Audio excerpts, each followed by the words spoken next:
I'm Joel Mercier, the producing artistic director of the North Country Center for the Arts at Jean's Playhouse. And we are Johanna and Brian Halprin, producers at Powerhouse Theater Collaborative, a program of the Belknap Mill, and the resident theater company of the Colonial Theater in Laconia, New Hampshire. We're standing in the middle of the soon-to-be-completed Colonial Theater, which has been given a multi-million-dollar makeover to bring this historic theater back to life. And we are coming together to announce that NCCA and Powerhouse will be collaborating next December on a production of A Christmas Carol, the musical ghost story, to bring to the patrons of the Colonial. In the spirit of the holiday season, we wanted to give our audiences a little sneak peek of what to expect next season, pandemic permitting. So please welcome our very own Ebenezer Scrooge as he gives you a little taste of our very special version of A Christmas Carol. Take it away, Mr. Scrooge.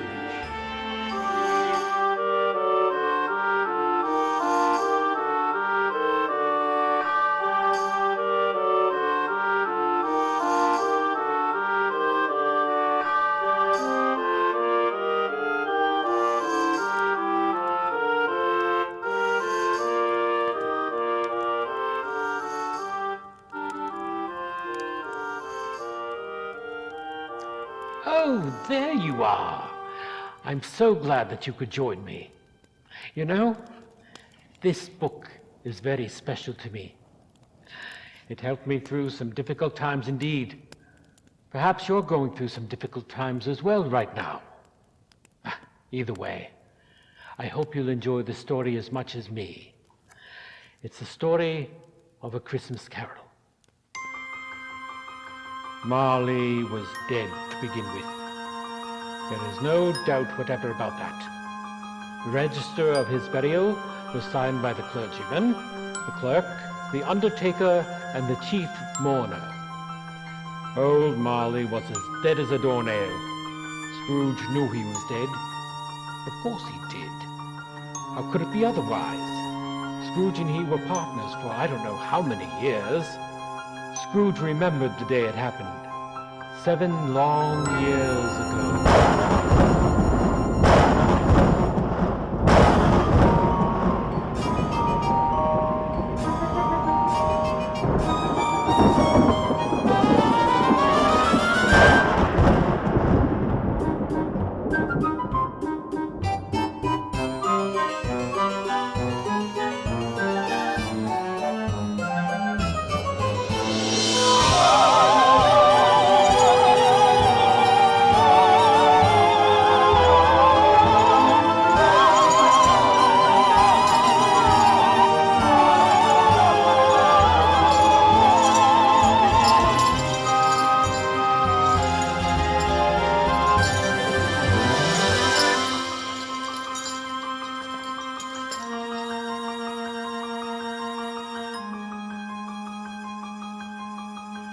Scrooge woke up from his terrible dream, unsure of what to make of it.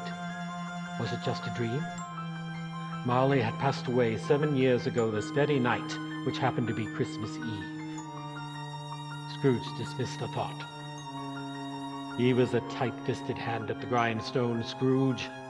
The squeezing, wrenching, grasping, scraping, clutching, covetous old sinner.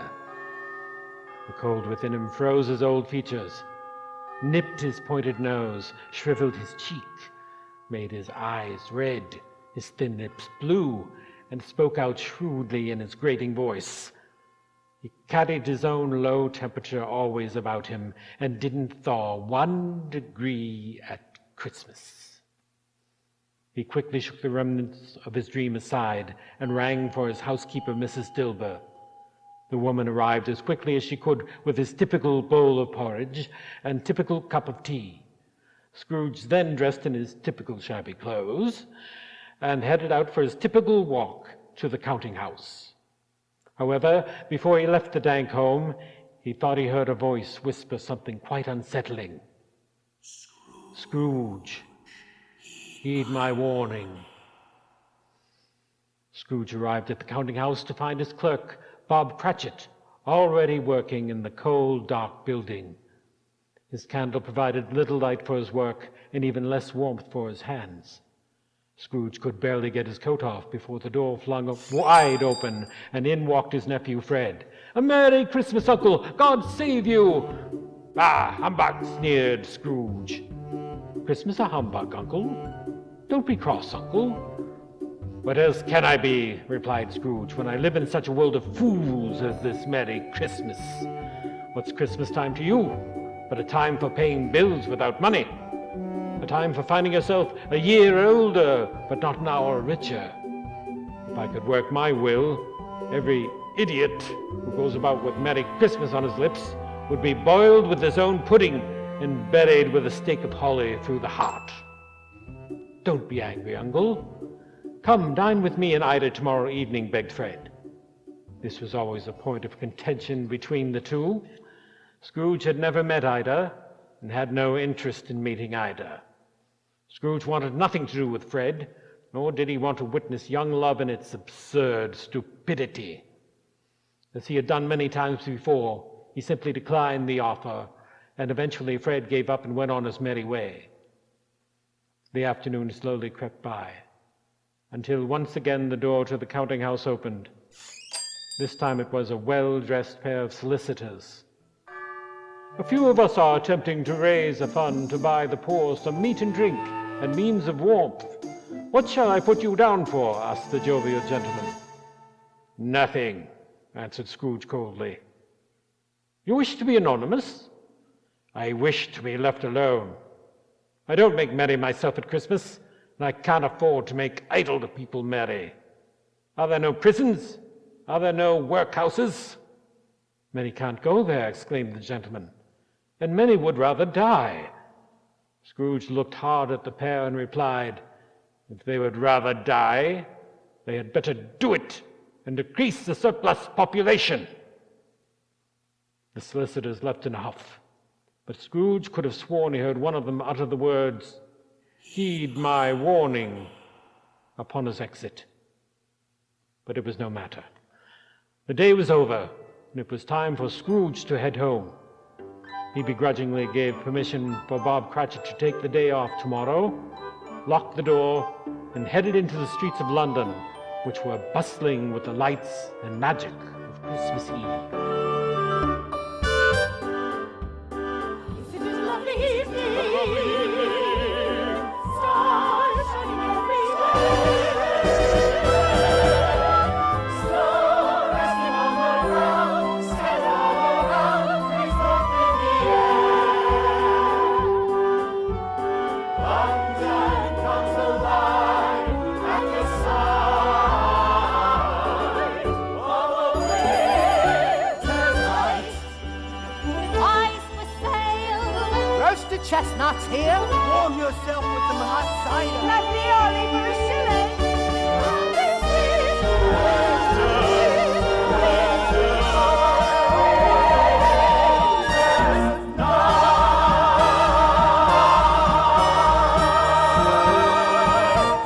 Humbug!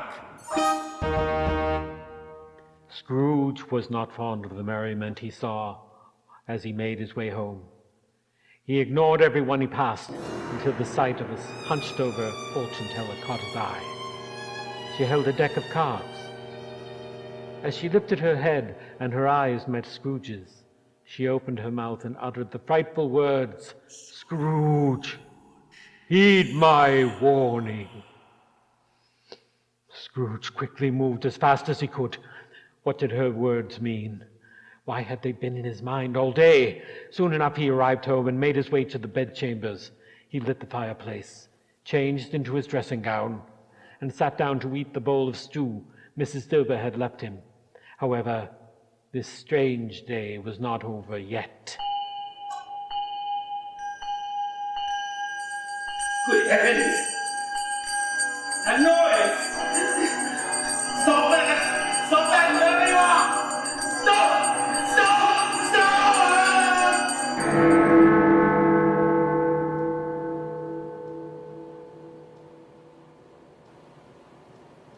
I'm back.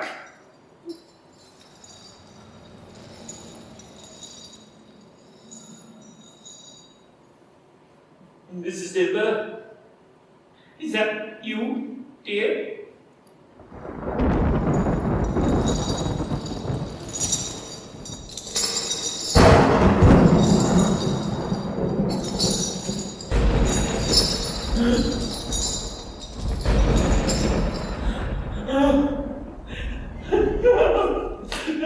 Before his very eyes emerged a frightful ghost, and he knew the face. It was that of his partner, Jacob Marley. "What do you want with me?" asked Scrooge. "Much," replied the spirit. "Mercy, dreadful apparition, why do spirits walk the earth? And why do they come to me?" The spirit, who was covered in heavy chains, looked menacingly at Scrooge and replied, "It is required of every man that his spirit should walk forth and travel far and wide amongst his fellow man. If he cannot so in life, he must do so after death.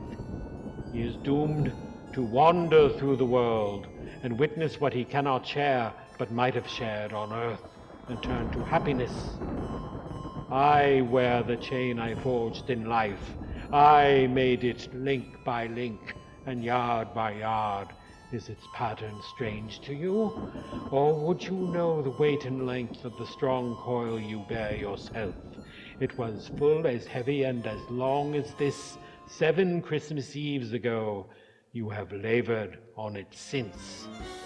"Speak comfort to me, Jacob," pleaded Scrooge, but the ghost had none to give. Your chain is eager to feed. You will be haunted by 3 spirits. I think I'd rather not. Expect the first one tomorrow night when the bell tolls 1.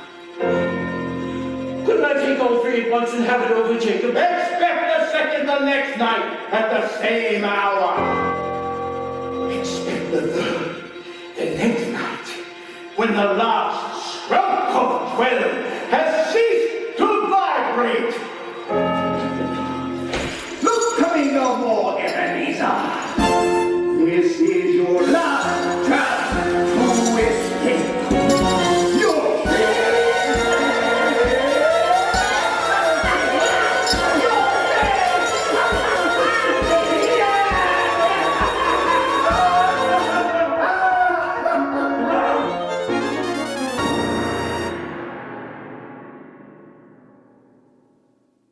When Scrooge awoke, it was so dark that looking out of bed he could scarcely distinguish the transparent window from the opaque walls of his chamber. He was endeavoring to pierce the darkness with his ferret eyes when the chimes of a neighboring church struck. It was 1. And to Scrooge's happy delight, nothing happened. Breathing a sigh of relief, Scrooge stood up, only to be met with a blinding white light from the hallway. A woman appeared. Her eyes were kind and warm. She smiled at Scrooge. "Are you the spirit whose coming was foretold to me?" he asked. "I am," she answered. "I am the ghost of Christmas past." "Long past?" "No, your past. Rise and walk with me." In an instant, they had traveled far into the past to a schoolhouse that Scrooge remembered all too well. These are but shadows of the things that have been. They have no consciousness of us. I know them all. I remember them all. Well, it's Charles Thomas and Amelia Robertson and Natalia Clark. And over here's James Collins and Ivy Warren and that...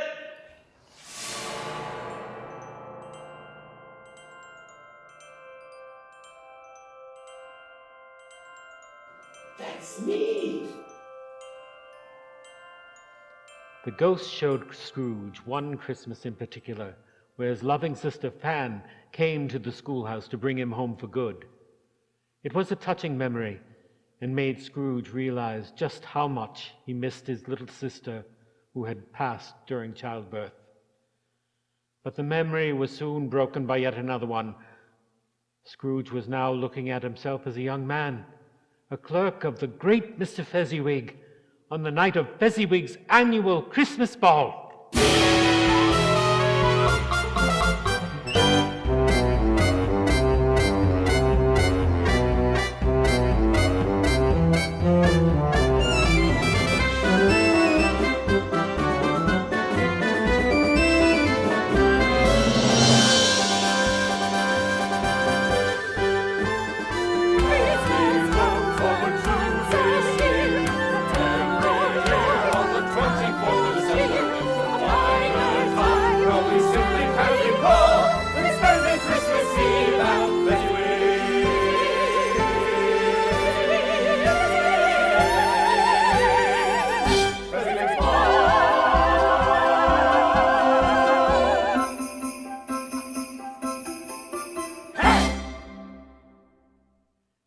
Scrooge was laughing and dancing along with the shadows of his memories, that is, until the ghost showed him one last Christmas. It was a few years later, and Scrooge saw himself as a man in his prime with a beautiful woman next to him. Belle. However, Scrooge immediately remembered this particular Christmas and did not want to relive it once more.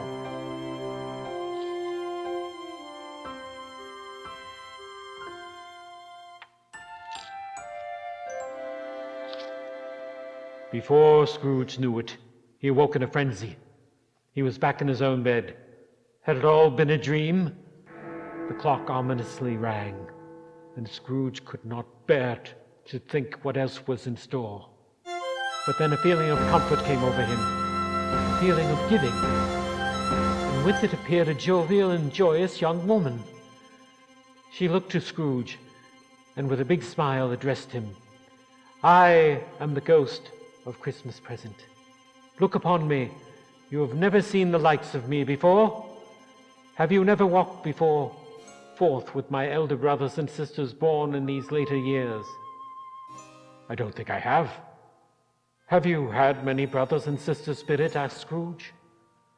"Approximately 1842, one for every year of our earth." Scrooge could only think to say, "A tremendous family to provide for." The ghost roared with laughter, then continued, "I am glad to see you have a sense of humor. Come with me, and we shall see what the present has brought for you, Ebenezer Scrooge." With a wave of a hand, Scrooge found himself in the streets of London on Christmas Day. It was a glorious sight. A gift to bestow. The smell of the cold white snow lights the children resolving tonight. The richness of flush and glow. It is the spirit of Christmas. Let it out so may and turn into a Nearby gift choir to is the bestow. spirit of Christmas. When you feel inside your heart a want of need to give, that want, that love, that cry is the spirit,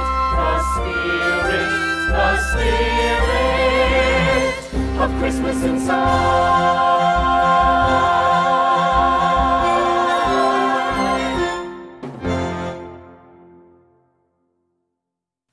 The ghost led Scrooge into a small house that was unknown to him. There was a woman shabbily dressed in a twice-turned gown, darting around the kitchen, preparing a meal, while also managing to what appeared to be several young children. An older child, who went by the name of Martha, arrived to help her mother, but Scrooge still did not understand the meaning of this scene. That is, until the father arrived home. Why, it was Bob Cratchit, Scrooge's clerk, and with him was a young boy with a crutch. Bob seemed so merry, so joyous, so content, but how could that be? Scrooge paid him so little, and he had such a large family to provide for. It did not matter that their clothes were second-hand, or that the Christmas feast was nothing more than a tiny goose. They were genuinely happy because of each other and the love they had for one another.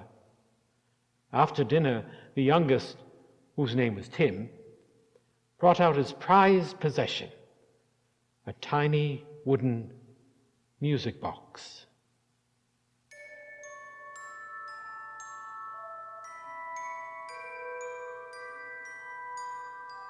As Scrooge listened, he couldn't help wonder what was wrong with the boy's leg, and whether or not Tim would survive. He asked the ghost, who responded solemnly, "I see a vacant seat in the poor chimney corner, and a crutch without an owner, carefully preserved. If these shadows remain unaltered by the future, the child will die. But then, if he be like to die, he had better do it and decrease the surplus population." Scrooge was taken back by the familiar words. But his thoughts were soon interrupted by a new scene. This time, a scene he immediately recognized as his nephew Fred's Christmas party, the one to which he had been invited. Scrooge earnestly watched the festivities, somewhat lamenting his choice not to attend. He looked at Fred and Fred's wife Ida, and found himself once again thinking about his sister Fan and his own lost love. Scrooge wanted to stay and partake in the party games, but the ghost's time grew short. Before Scrooge knew it, the ghost had disappeared, and Scrooge was alone once again, listening to the clock toll midnight.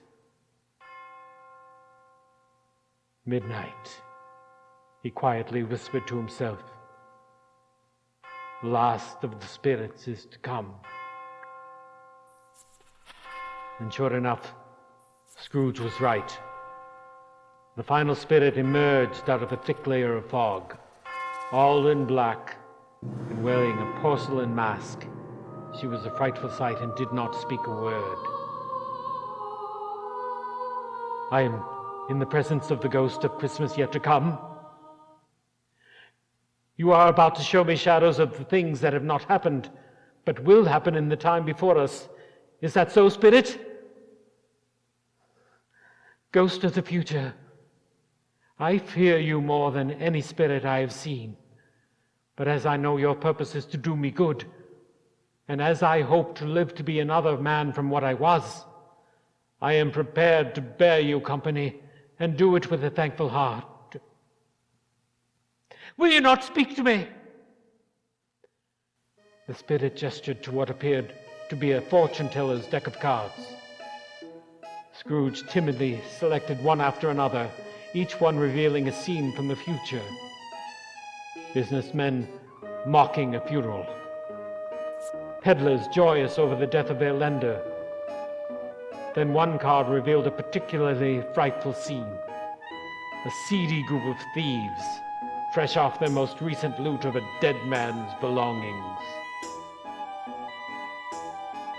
The spirit continued to force Scrooge to select cards, which in turn continued to reveal terrible scenes.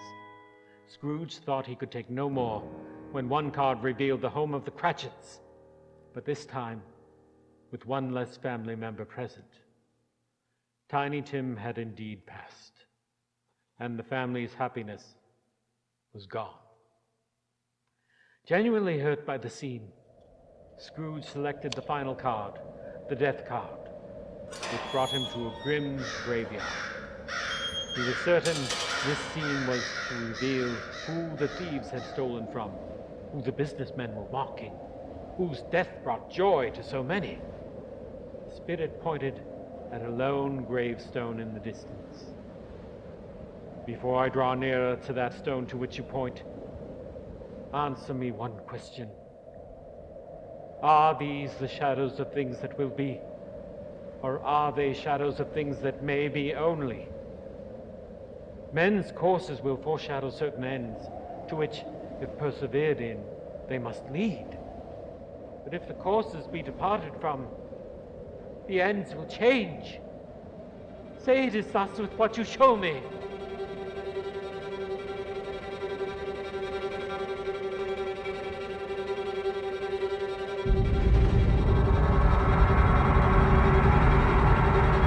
Ebenezer Scrooge!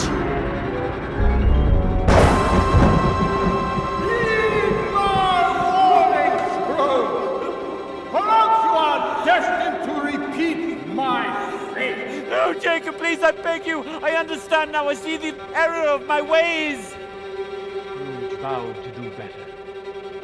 Good spirit, I will honor Christmas in my heart and try to keep it all year. I will live in the past, the present, and the future. The spirits of all three shall strive within me. I will not shut out the lessons that they teach. Oh, tell me I may sponge away the writing on this stone. And with that, Scrooge looked back at the spirit, but saw nothing more than a bedpost. And the bedpost was his own. The bed was his own. The room was his own. Best and happiest of all, the time before him was his own to make amends in. Oh, Jacob Marley, heaven and the Christmas time be praised for this. I say it on my knees, old Jacob, on my knees. I don't know what to do. I'm light as a feather. I'm happy as an angel. I'm as merry as a schoolboy. I'm as giddy as a drunken man. A Merry Christmas to everybody. A Happy New Year to all the world. Scrooge was elated that he was not only home again, a changed man, but had not missed Christmas Day.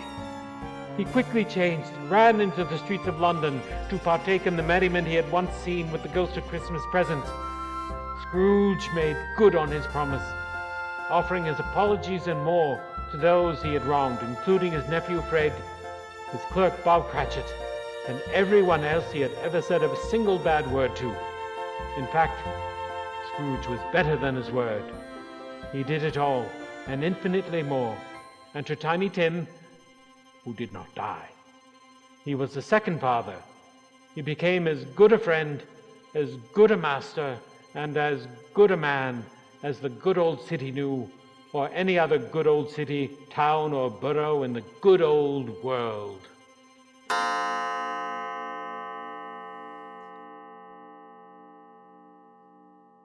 And just like Tiny Tim's box played a song that was very special to him, this music box plays a song that is very special to me.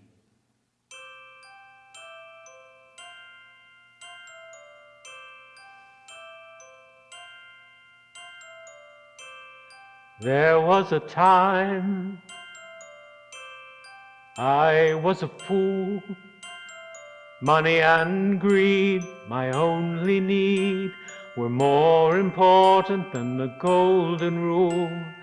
I can remember, that's the man I was, but not anymore.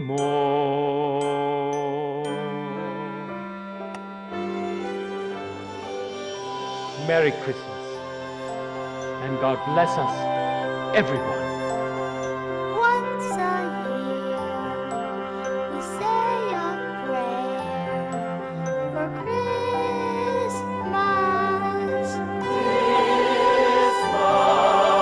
A special prayer once a year for Christmas.